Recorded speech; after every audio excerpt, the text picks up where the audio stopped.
Rahim. Today we are going to start the generation table of computer और ये है आपके पास जनरेशन टेबल का हाफ पार्ट और हाफ पार्ट इसके बाद है। तो सबसे पहले इसको डिस्कस करते हैं। इसमें आपने करना ये है, सबसे पहले सिर्फ आपने इसको देख कर जाना है एग्जाम में। इसके बाद आपको क्वेश्चन कैसे आएगा एग्जाम में, right the characteristics of first generation, right the characteristics of second generation. इस तरह का शॉर्ट क्वेश्चन आंसर में आ सकता है बस, और या फिर एमसीक्यूज आ सकते हैं कि भाई थर्ड जनरेशन में कौन सी इन्वेंशन हुई, फोर्थ जनरेशन में कौन सी हुई, या एक चीज ये आ सकती है, बस यही आ सकता है। और कैरेक्टरिस्टिक लिखने का तरीका ये है, फॉर एग्जाम्पल आपके पास आ जाए right the characteristics of first generation, तो आप क्या लिखोगे? सबसे पहला पॉइंट, पहले तो हेडिंग डालोगे कैरेक्टरिस्टिक्स ऑफ फर्स्ट जनरेशन और उसका डेट यानी टाइम पीरियड। उसके बाद लिखोगे पहला पॉइंट, खुद बनाओगे, the major invention of first generation is vacuum tube, the size of the computer is very huge just like mainframe ENIAC ADVAC, the speed of the processing speed of the system is millisecond. तो इसी तरह आप points बना के लिख दोगे। बात समझ आ रही है अबू बकर?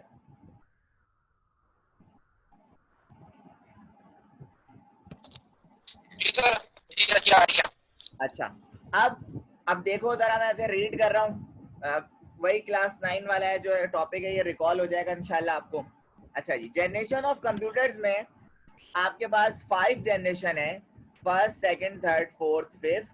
फर्स्ट जनरेशन आपकी स्टार्ट हो रही है 1940 टू 1956, सेकंड स्टार्ट हो रही है 1956 टू 1963, थर्ड स्टार्ट हो रही है 1964 टू 1971, और फोर्थ में लिखा हुआ 1971 प्रेजेंट।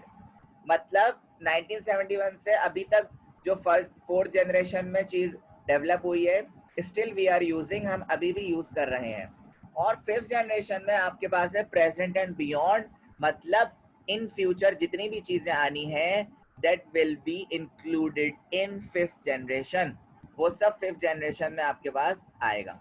अब देखो, ये सारे हैं main features, major innovation, size of the computer, processing speed, computation performance, storage device, language, ये सारे कहलाते हैं मेन फीचर्स। ठीक है। अच्छा, मेजर इनोवेशन में यानी मेजर इन्वेंशन में आपके पास फर्स्ट जनरेशन में क्या आया? Vacuum tube. वैक्यूम ट्यूब एक इलेक्ट्रॉनिक कंपोनेंट था जो डेवलप हुआ फर्स्ट जनरेशन में। सेकंड में क्या हुआ? ट्रांजिस्टर।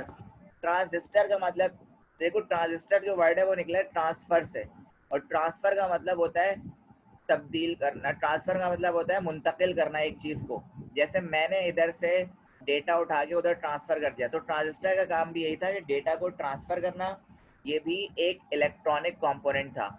थर्ड जनरेशन में आप जब आ जाएं तो ये है इंटीग्रेटेड सर्किट, जिसे हम कहते हैं आईसीज। इंटीग्रेटेड सर्किट आईसीज जो है वो पावर सप्लाई होती हैं, पावर सप्लाई होती हैं जो आपके मोबाइल फोन्स में भी लगी हुई होती हैं, जो पावर को सप्लाई कर रही होती हैं पूरे सिस्टम में। इस तरह कंप्यूटर सिस्टम में भी आईसीज हैं जो अभी भी हम यूटिलाइज कर रहे हैं, अभी भी यूज हो रही हैं। लेकिन फर्क ये है, उस वक्त की आईसीज और इस वक्त की आईसीज में फर्क है, इसमें जो है वो मॉडिफिकेशन और इन्हेंसमेंट हो गई है। फोर्थ जनरेशन में आपके पास जो डेवलपमेंट हुई, that is micro processor. Micro processor is another important part of your computer, almost it is also called CPU। Microprocessor को ही आप CPU कहते हैं। जो अभी तक हम यूज कर रहे हैं माइक्रो प्रोसेसर, आपके लैपटॉप्स में, आपके कंप्यूटर सिस्टम्स में, आपके मोबाइल फोन्स में, सब में ये माइक्रो प्रोसेसर सिलिकॉन चिप है। फिफ्थ जनरेशन में आ जाए आर्टिफिशियल इंटेलिजेंस। आर्टिफिशियल इंटेलिजेंस एक बहुत बड़ी फील्ड है, और इसका मतलब ये है कि इसकी बेस्ट एग्जांपल ये हो सकती है रोबोट्स। यानी रोबोट्स को आप देखें, आपने रोबोट्स पे एक प्रोग्राम को सेट कर दिया तो वो रोबोट जो है वो उसी काम के लिए। आर्टिफिशियल इंटेलिजेंस की बेस्ट एग्जांपल है वो रिमोट कंट्रोल कार्स, ये भी आर्टिफिशियल इंटेलिजेंस में, जो वायरलेस तरीके से जो आप रिमोट से ड्रोन, वो भी आर्टिफिशियल इंटेलिजेंस में आएगा। सही है, मतलब कहने का ये है, जो पहले से प्रोग्राम एक चीज सेट कर दो, वो ऑटोमेटिक चीजें चल रही हैं, वो आर्टिफिशियल इंटेलिजेंस में आएंगी। और एक और चीज आती है आर्टिफिशियल इंटेलिजेंस में, वो कौन सी चीज आती है, वो है इन फ्यूचर यानी प्रिडिक्शन। प्रिडिक्शन वाली जितनी भी चीजें हैं, यानी कंप्यूटर सिस्टम में आपने कोई प्रिडिक्शन वाला सॉफ्टवेयर कर दिया, वो भी आर्टिफिशियल इंटेलिजेंस में आएगा, वो भी डिटेक्ट करेगा। जैसे सेंसर, सेंसर वाली जितनी चीजें होती हैं, फॉर एग्जांपल आपने सुपरमार्केट्स जाते हैं, आप लोग सुपरमार्ट्स जाते हैं, तो आप देखते होंगे जब आप एंटर होते हैं तो वो गेट जो है वो ऑटोमेटिकली खुल जाता है। क्यों? वो सेंस कर लेता है, वो उसमें सेंसर्स लगे हुए होते हैं, वो सेंस कर लेता है। वो भी आर्टिफिशियल इंटेलिजेंस की एग्जांपल में आता है। तो ये 5 चीजें 5 जनरेशन में मेजर इन्वेंशन में है। पहली में वैक्यूम ट्यूब, सेकंड में ट्रांजिस्टर, थर्ड में इंटीग्रेटेड सर्किट, नंबर 4 में micro processor, number 5 artificial intelligence. ये याद रखना है आपने बस। साइज ऑफ द कंप्यूटर वही है भाई, फर्स्ट जनरेशन में जो है बहुत ज्यादा ह्यूज था, सेकंड में स्मॉलर, फिर थर्ड में उससे भी स्मॉलर, और फोर्थ में जो है स्मॉलेस्ट यानी लैपटॉप्स पे चले गए हम, और 5 पे हम चले गए डायरी कंप्यूटर्स, टाइनी कंप्यूटर्स यानी पाम टॉप्स। पाम टॉप्स किसे कहते हैं? Anybody no?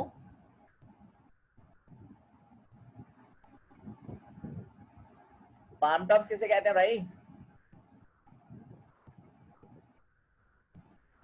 अच्छा देखो, पाम PALM मैं लिख देता हूँ यहाँ पे। पाम कहते हैं हथेली को, हाथ की हथेली को, और हाथ की हथेली पे मोबाइल आसानी से आ जाता है। तो मोबाइल फोन्स, टैबलेट्स हम उन्हें पाम टॉप्स कह सकते हैं, याद रखिएगा, जिन्हें हम डायरी कंप्यूटर्स भी कह सकते हैं, टाइनी कंप्यूटर्स, डायरी कंप्यूटर्स। अच्छा, अब अगर मैं आपसे स्पीड की बात करूं, इनोवेशन पे बात हो गई, साइज पे बात हो गई, speed millisecond, microsecond, nanosecond, picosecond, more improvement. Millisecond का मतलब 10 पावर -12, माइक्रो सेकेंड का मतलब 10 पावर सॉरी मिली सेकेंड का मतलब 10 पावर -3, माइक्रो सेकेंड का मतलब 10 पावर -6, नैनो सेकेंड का मतलब 10 पावर -9, पीका सेकेंड का मतलब 10 पावर -12।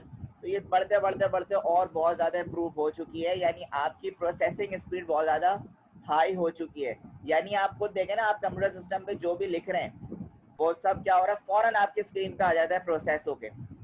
और तो और आप गूगल एक ऐसा सॉफ्टवेयर है, देखें, वो भी आर्टिफिशियल इंटेलिजेंस पे बेस्ड कर रहा है। आपने जैसे ही वॉइस में कुछ बोला वो टाइप भी कर देता है, यानी text to voice to text भी कर देता है कन्वर्ट। तो ये सारी जो एग्जांपल्स हैं ये आर्टिफिशियल इंटेलिजेंस की भी हैं, और इसकी प्रोसेसिंग स्पीड बहुत ज़्यादा अच्छी हो गई है अब के कंप्यूटर सिस्टम्स में।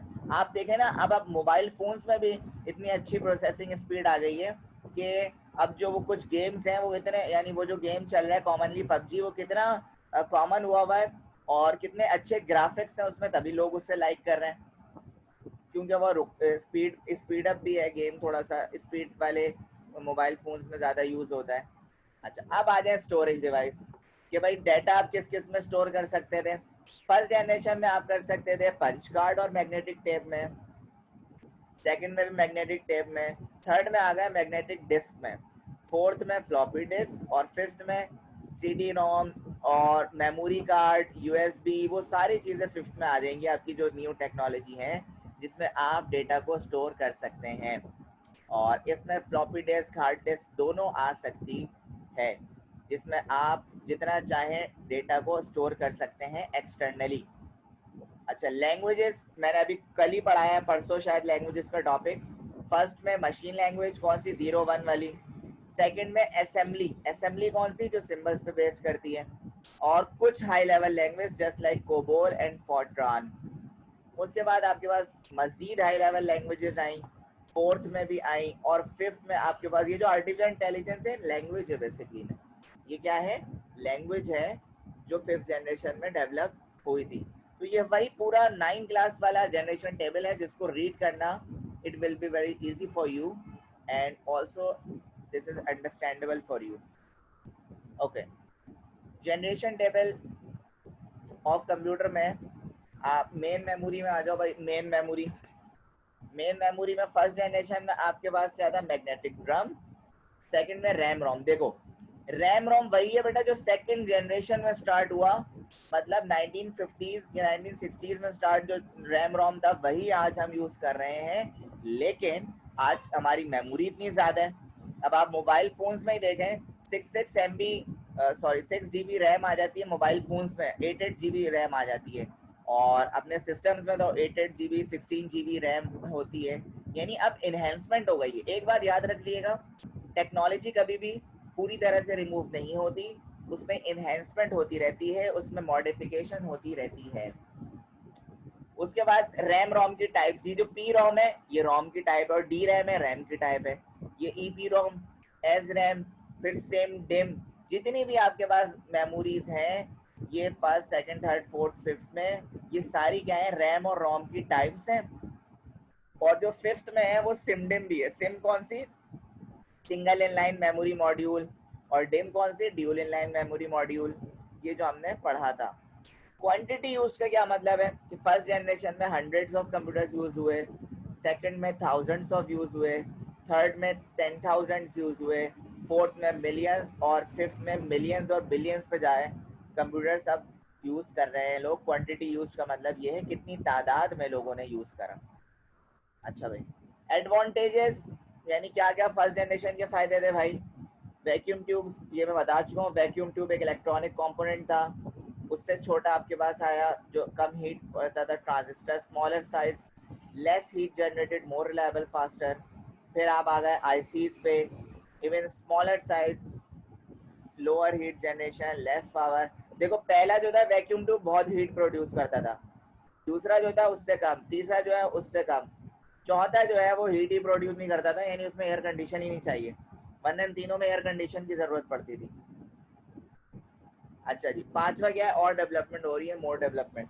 इनपुट डिवाइसेस, इनपुट डिवाइसेस कौन सी थी बेटा फर्स्ट जनरेशन में, पंच कार्ड था, पेपर टेप, फर्स्ट में भी यही था, सेकंड में भी यही था।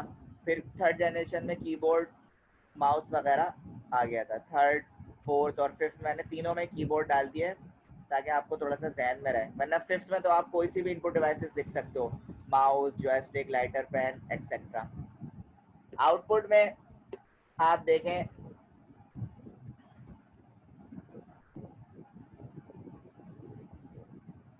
आउटपुट डिवाइस में आपके पास फर्स्ट और सेकंड जनरेशन में तो पेपर पे ही आउटपुट आता था आपके पास, और थर्ड जनरेशन से मॉनिटर और प्रिंटर का इस्तेमाल होने लगा। तो ये आपका बेटा पूरा जनरेशन टेबल था, जिनमें से मैंने आपको ये बताया कि बेटा आपके पास पूरा जनरेशन टेबल कभी भी नहीं आएगा फर्स्ट ईयर के पेपर में। आपके पास क्या आएगा, इसकी कैरेक्टरिस्टिक्स आएंगी। मिसाल के तौर पर जैसे मैंने शुरू में बताया, आपको दे दिया right the characteristics of third generation, आपने थर्ड जनरेशन की हेडिंग लगाई, उसके बाद लिखा the major invention of third generation integrated circuit, पहला पॉइंट। दूसरा point, the size of the third generation computer system is much smaller than second or first generation. The speed of the third generation is nanosecond. The storage device is used in magnetic disk. तो ये इस तरह points बना के आपको लिखना होंगे अगर आपकी करेक्टरिस्टिक्स आ गई, वरना तो आपके पास इसमें से एमसीक्यूज ही आना है। तो ये आपका चैप्टर 1 अल्हम्दुलिल्लाह ख़त्म। चैप्टर नंबर 1 कंप्लीटेड, जो बहुत बड़ा चैप्टर था जिसको ख़त्म करने में हमें 2 महीने लगे हैं, और इस चैप्टर से कम 20 नंबर का तो आपका आ रहा है इस पेपर से, इस चैप्टर से कंफर्म। और मंडे को मुझे याद दिलाइएगा कि सर चैप्टर नंबर 1 के इम्पॉर्टेंट क्वेश्चंस जो हैं वो लिखवा दें या हमें सेंड कर दें। और अब मुझे ये बता दें कि कोई भी बच्चा ये बता दे मुझे कि क्या मैंने इस पूरे चैप्टर का नोट्स आप लोगों को सेंड कर दिया है, यस और नो। नोट्स लेकिन नहीं करेगा तो मसले की बात नहीं, क्योंकि बुक है, बुक से याद करने की वो होना चाहिए। और ये कहता है 25 नंबर इसके हो गए और 15 नंबर उसका एमसीक्यू होगा, टोटल नंबर कितना होगा कंप्यूटर में? पहली बात मैं आपको बता दूं बेटा, बुक से याद करने में तुम्हें प्रॉब्लम होगी, क्योंकि बुक में जो है बहुत ज़्यादा मटेरियल होता है और नोट्स में जो है कंसाइज हुआ हुआ होता है। सही है, तो ये तुम्हारे लिए प्रॉब्लम होगी। बहरहाल मैं आपको सजेशन दूंगा, आप या तो मेरी नोट से याद कर लें जो मैं पढ़ाता हूँ, या आप जिससे कर लें, लेकिन बुक से ना बहुत सारी चीज़ें होती हैं तो इस वजह से थोड़ी सी प्रॉब्लम हो सकती है। और मैं आपको लाइबा भी है हमारी क्लास में, हाँ लाइबा, मैंने नोट्स के कितने पार्ट सेंड कर दिए बेटा? नंबर 1 में सर 2 करे हैं ना?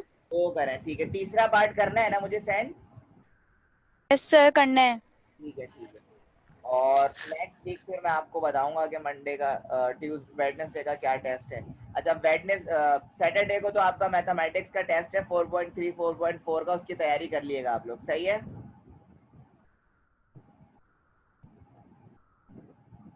वेडनेसडे को? अभी छोड़ो, मैं बता दूंगा, मंडे को बता दूंगा। इस वीक तो सैटरडे को टेस्ट है आपका। सही है। चलो भाई, आप लोग अपना ख्याल रखें। अल्लाह हाफिज।